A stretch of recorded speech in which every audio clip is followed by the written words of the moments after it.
ShipShape TV is brought to you by SureHold. Clean and simple. Make sure to subscribe to be notified of the latest ShipShape TV content. Welcome to ShipShape, the boat improvement show. I'm your host, John Greviskis, and this is my partner, the really cool boatman himself, Bert Delle. Howdy, folks. We're on location today at Northside Marina in Stuart, Florida, and today's show is probably the coolest topic we're ever going to cover: the installation of marine air conditioning in a 29-foot Lurhs. This is a topic we felt needed to be covered. Because of Florida's high heat and humidity, air conditioning is a must if you have a boat with a cuddy cabin. And don't forget, if we use one of your suggestions on the show, you're going to receive one of these official ShipShape t-shirts. John, turn around and show them what an extra large looks like. Thanks, pal. This episode of ShipShape TV is brought to you by SureHold Industries, helping you keep your boat clean and simple. With me today is Mark Bergerman, the service manager at Ocean Marine Air Conditioning. Mark, welcome to ShipShape. Nice to have you here, John. Now today we're going to be installing air conditioning on what size boat? 29-foot Lurhs tournament. Okay. And are there several options of air conditioning to go in this particular vessel? We're going with a 9,000 BTU self-contained unit. Also, alternately, we can go with a 6,500 BTU unit. For those at home that don't understand what a BTU is, Mark, could you kind of explain that? BTU is basically how they size air conditioning. Basically, it's how much air you turn over in a certain size area per hour. Okay, now I'm familiar with tons. How does a BTU convert into a ton? 12,000 BTUs equals 1 ton. Okay, fantastic. Now, what's the difference between air conditioning at home, say central air, and marine air conditioning? Marine air conditioning is water-cooled.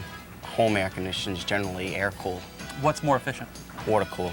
Okay, so the water is actually taken from the ocean, circulates through, cools the machine down. That's what you're using to use it? Cools the condenser down. Air. Fantastic, fantastic. Now, you were mentioning something about this particular unit being a self-contained unit. What does that mean? A self-contained unit is packaged together as a condensing section, evaporator section on one chassis. Or a split system, your evaporator section would be on one end, where you'd split across with a pipe line set, and you'd have an evaporator in another area. Typically houses are split systems. Okay, so because of room in a boat being at a premium, is that why we've decided to go ahead and go with the self-contained unit? Yes, we're fortunate to have a very large locker space down in the stateroom there that we're able to fit the self-contained unit in. So it makes a nice, fast installation. Fantastic. Price-wise, between the 6,500 BTU and the 9,000 BTU, what are we talking about here? We're looking about $200. Okay. And efficiency, does the 6,500 BTU work any harder than the 9,000 Yes, BTU? it would. You have longer run times. Right. As opposed to 9,000. During the heat of the day when the sun's beating down in the cabin, you might not be able to get the cabin down to your desired temperature. The 9,000, you should be able to get there. Okay. So with the consideration of it being 6,500 BTUs, it's going to work harder. It's probably going to have a shorter life. Yeah, it'll have more hours on it. Okay, so the price really isn't a factor when you're talking about something like that. Are there any special parts that we need for today's job? We're going to need a sea strainer, some intake water line. That's about it. Okay. Some clamps. How about if we do this? I'll go on over and speak with Rick Wyler over at the service yard here at Northside Marina. You and Bert go ahead and get set up with today's project. I'll come back. We'll get started. Good. Terrific. Thanks a lot. Thank you. Hey, Rick. How are you doing? Okay, John. How are you today? Good. Good to see you. What you working on? We're working on a Luhrs 29-foot. We're putting in some marine air conditioning, and Mark tells me that you're now an Ocean Marine sales and service operator. Yes, we are. And I was speaking with Mark earlier, and he mentioned to me that you were going to need an internal strainer. That's right. We had put the seacock in the boat earlier, but we didn't put an internal strainer. And what we have here is a seawater internal strainer. This is a 3/4 inch strainer, and that the hose being used is a 3/4 inch pipe thread. This strainer is in line between the seacock and the pump, and its primary function is to strain out any large particles in the water which would foul the pump and cause the unit to shut down. Like we have seaweed and absolutely, so barnacles, sand, etc. The beauty of this strainer is that it can be cleaned out very easily by shutting off your seacock, because once this lid's open, and the seacock were open, you would take water on board. Right. You pull the strainer out. You can put it in a small bucket so you don't drip all the mud and etc. out of it. Take it up to the dock, wash it out, and reinstall it. Once you have this set in there properly, You recap it. So this is a pretty necessary part. Yes, it is, absolutely, yes. In fact, Ocean Marine, it is mandatory in Ocean Marine installations to have an internal strainer between the seacock and the pump. After you have the basket back in, you can open up the seacock, you can bleed the internal strainer so that the pump can regain its prime. It's very important. And you're back in business. Fantastic. What kind of hose are we going to be putting in here? Okay, the hose that we use is a Shield Flex, and it's a wire inserted hose, and you can see that it has a laminate of cloth sewn, or I would say it's vulcanized inside the hose. Okay. We use double clamps below the waterline so that you have 2 hose clamps, and you notice that these are a barb fitting. Right. Okay, they're set in with Teflon, and it offers years of service, and the internal strainer is also connected to the bond system of the boat, which has sacrificial zincs to stop any heavy corrosion of the metals. Fantastic. Well, I know quite a few things are going on here at Northside Marina. Can you kind of elaborate on that a little bit? Yes, the service yard's primary objective is to service and rig the new boats sold by the Northside Marine Sales. And as you know, we're a post dealer, Blackfin, Bertram, Lurhs, and Stannis. Great. Our customers can come in, they can fill out a complete work order. I have a staff of 8 people, and we will rig the boats from towers to electronics, underwater work. We also, about 40% of our business is bottom jobs, outside work. So if you own a boat, you could call Northside and ask for an estimate for bottom jobs or hull waxing or electronics installation, and we can accommodate your needs. Fantastic. Well, I noticed that you have a new lift out there. How many ton vessel will that accommodate? Well, we have 2 lifts here now. We have an Acme 50 ton, and then our most recent purchase is the Acme 75, which enables us to get the larger vessels 75 tons and down out of the water safely. Fantastic. Well, Rick, thanks again for being on Ship Shape. Okay, I've got to you. get back to the boat. Okay, have a good day. Stay on course. Ship Shape. We'll be right back. Wait, don't skip ahead. We've got a free gift for you. Hi, I'm Barry Burhoff, president of Surehold Industries, and we've been the leader in boat care for over half a century. And today, we want to share our free gift with you, Surehold's Essential Boat Care Guide and Checklist. By clicking this link above, you'll discover comprehensive tips from engine maintenance to effortless washing, ensuring your boat stays ship shape. So don't miss out. Download your free Surehold Maintenance Guide now so we can help you keep your boat clean and simple.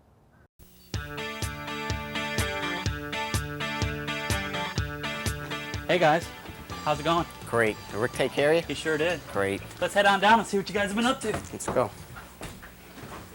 Hey, while John was up there at Rick getting those parts, I already laid out where we're going to put the air conditioning equipment. The 9,000 BTU unit's going to fit down here on that shelf. We're going to run a 5-inch duct up around the back of that refrigerator. So, Bert, why don't you go ahead and pull that refrigerator? Okay.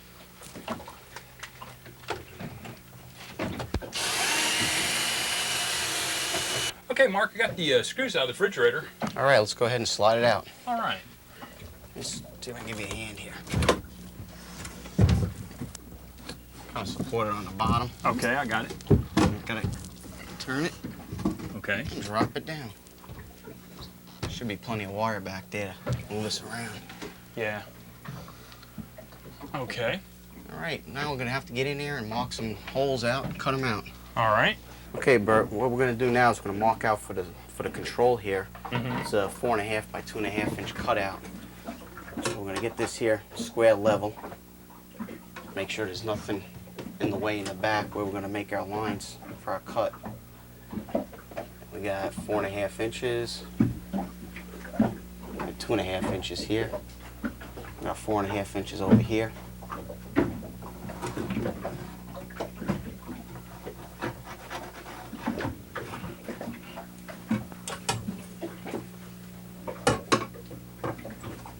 We'll just line up 4.5, 2.5 inch, and it comes out square.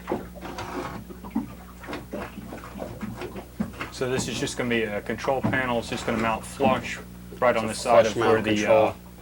refrigerator goes. Yep, Make easy access. real easy. Then when we get it in, all we do is run our wire down the chase back there, and it comes right out by the machine. Great. Real nice, simple install. Now we have our supply air grill, which we're going to do I'll have to have you pull down this light fixture here so I can see where we're going to make our cutout, make sure we're not going to hit any wires. So why don't you go ahead and take the drill and unscrew this light. Okay, let me drop that light down out of the way.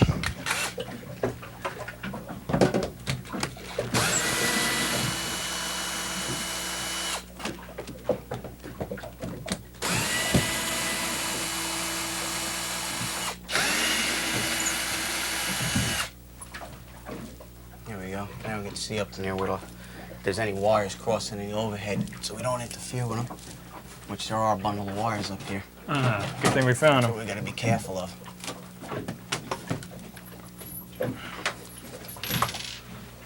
We're gonna center. Okay, do you want me to pull those wires out of the way, or? I'm gonna make the cutout now, and I'm gonna make the drawing of the cutout, and then once I start cutting, we'll tie these wires back out of the way. Okay, all right. We gotta make sure we don't hit any stringers again or any type of framing up in here, but it's well open up in there. Okay. We got a 10 by 6 supply air register to go in the ceiling there, so we're gonna make the cutout 10 by 6, but we gotta keep in mind it's a 1-inch lip. So when we line up to where the light fixture was, we gotta make sure when we make our lines, it's 1 inch over. Okay.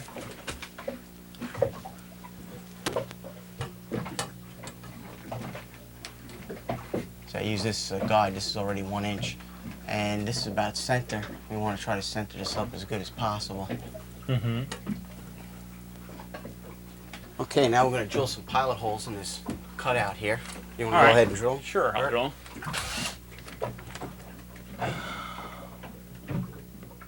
Let me hold back the wires in there. Tell me when you're ready. Go ahead.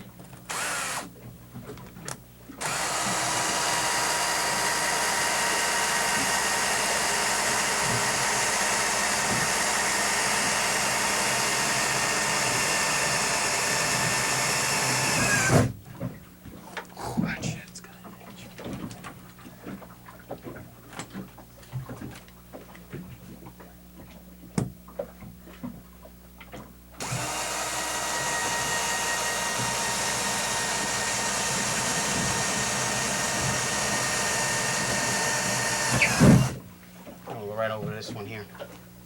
Drill the corners out on that one.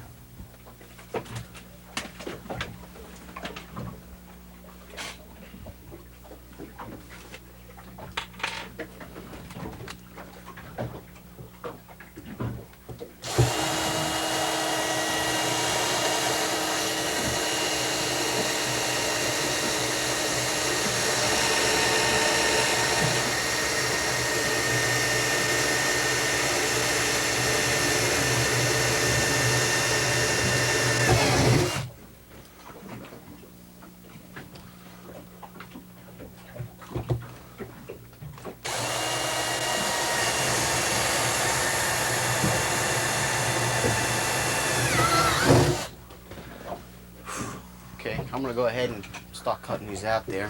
All Take right. a break for a minute. Gets a little warm. Be nice when we have this air conditioning going.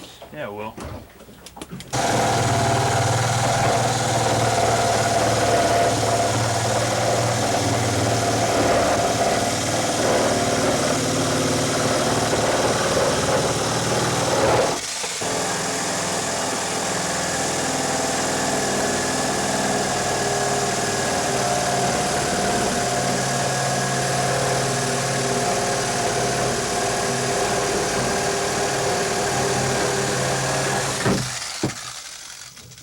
Okay, did good. Missed all the wires. All right, now we're gonna get ready to run the duct around the back there.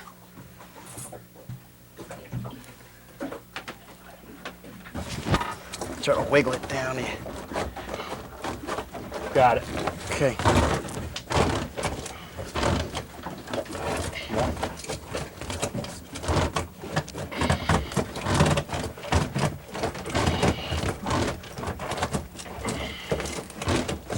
All right, that's good. Okay, we got 10 feet of communication cable and sensor bulb here. What we have to do is send it down where the duct went down. I'll just push it down there. Pull it through.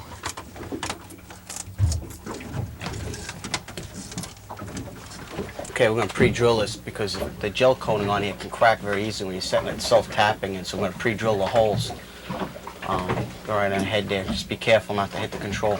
All right. The drill.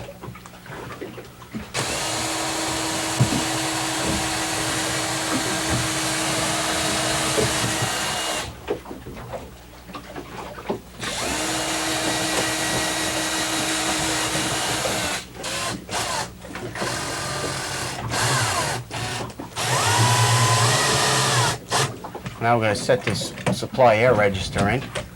I'll hold it up. You can pre-drill the holes and the screws are right there on the counter. Okay, Mark. Where you want it? Right there.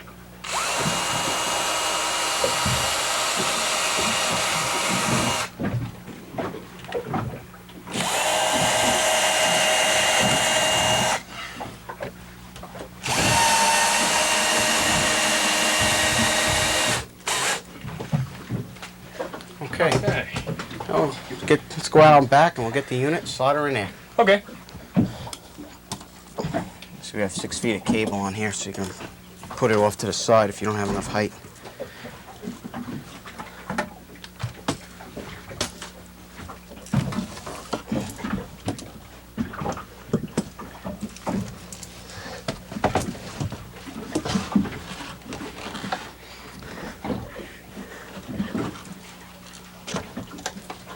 Fits perfect.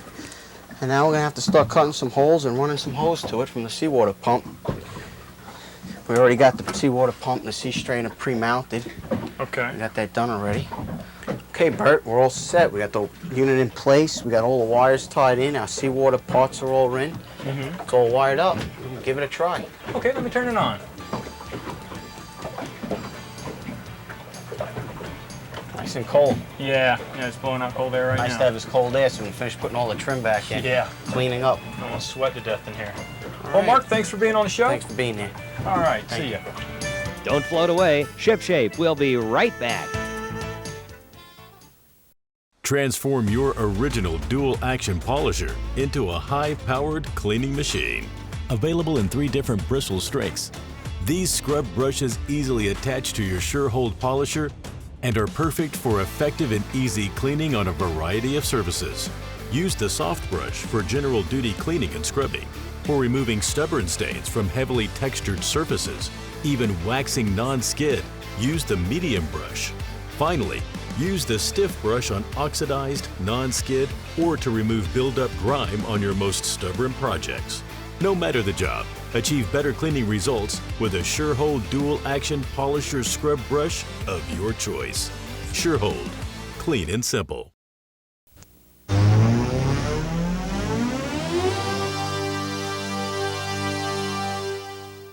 We're on location today at Stella Marine in Palm Beach Gardens, and with me again is Bob Stella, the owner of Stella Marine. Bob, again, welcome to ShipShape. Hi, John. How you doing? We're going to take a look at what boat here, Bob? This is the 40 Regal sport yacht. Great boat. A lot to talk about.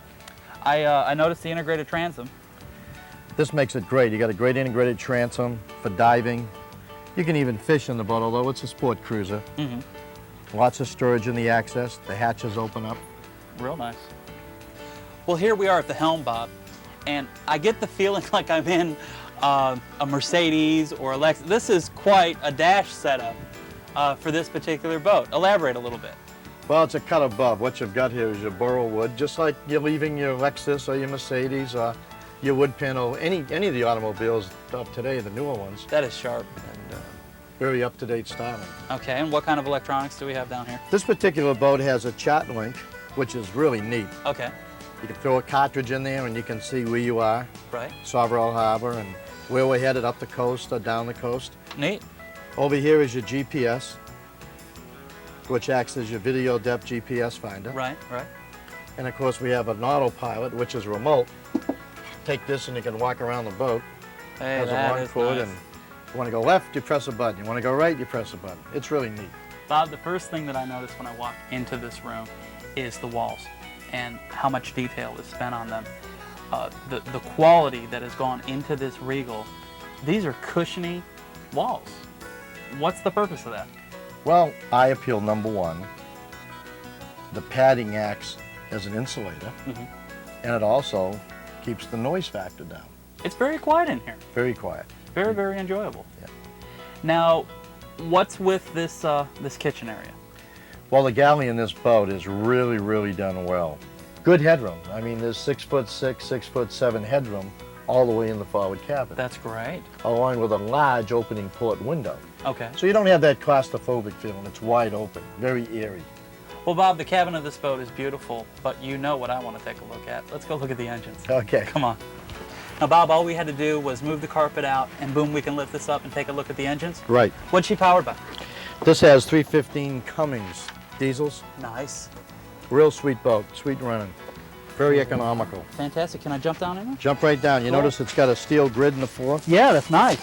Real nice feature. You know, this is kind of what I'm into. What kind of range are we talking about in this boat? We're talking about a 15, 16-hour range, cruising around 25, 27. What do they burn? She'll burn, at that point, probably 14 to 16 gallons an hour. Okay. You know?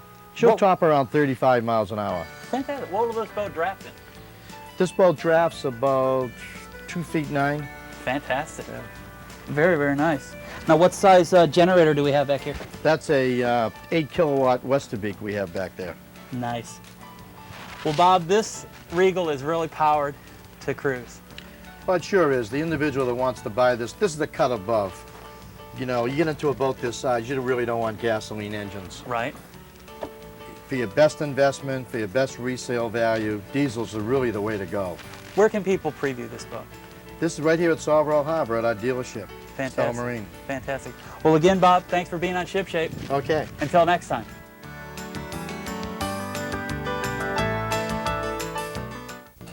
From Northside Marina in Stuart, Florida, thanks for watching Ship Shape. I hope you enjoyed the show. And be sure to tune in next week. Because the projects keep getting bigger and better. If boating's your game, then you'll agree. Ship Shape is the way to be. Out on the lake or on the sea, Ship Shape means trouble-free. Ship Shape means being neater. Ship Shape makes boat work easier. Ship Shape is the way to go. The Ship Shape Boat Care Show.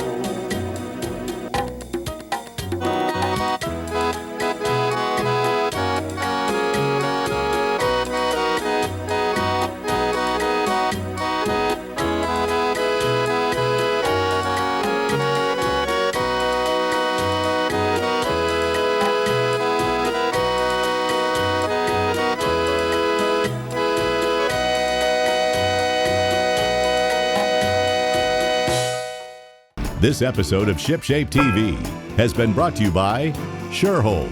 Don't forget to subscribe to be notified of newly uploaded Ship Shape TV episodes.